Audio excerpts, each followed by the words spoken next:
നാളെ ശനിയാഴ്ചയാണ്. ശനി ദോഷം കൊണ്ട്, ശനി ദശ, അതായത് കണ്ടകശനി, ഏഴര ശനി, അഷ്ടമശനിയൊക്കെ കൊണ്ട് ബുദ്ധിമുട്ടുന്നവർ അതിൽ നിന്നും ഒരു വിടുതൽ വേണം, അല്ലെങ്കിൽ അതിൻ്റെ ആ ഒരു കാഠിന്യം കുറയ്ക്കണമെന്നുണ്ടെങ്കിൽ വീടിനടുത്തുള്ള ഹനുമാൻ ക്ഷേത്രത്തിലോ അതേപോലെ തന്നെ ഗണപതി ക്ഷേത്രത്തിലോ അയ്യപ്പ ക്ഷേത്രത്തിലോ ദർശനം നടത്താവുന്നതാണ്.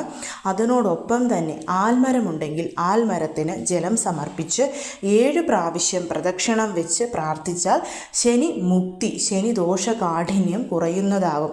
ഹനുമാൻ ക്ഷേത്രത്തിൽ വെറ്റില മാല ചാർത്തുന്നതും ശനീശ്വരന് എള്ളെണ്ണ സമർപ്പിക്കുന്നതും ഒക്കെ ശനിയുടെ കാഠിന്യത്തിൽ നിന്നും കുറയ്ക്കാൻ നമ്മളെ സഹായിക്കുന്നതാണ്. ഇതൊന്നും ഒരു പ്രാവശ്യം നമ്മൾ ചെയ്തിട്ട് കാര്യമില്ല. തുടർച്ചയായി 7, 9, 11 ശനിയാഴ്ചകളിൽ ചെയ്താൽ തീർച്ചയായും നിങ്ങൾ ആഗ്രഹിക്കുന്ന പോലെ ശനിദോഷം കുറഞ്ഞു കിട്ടും.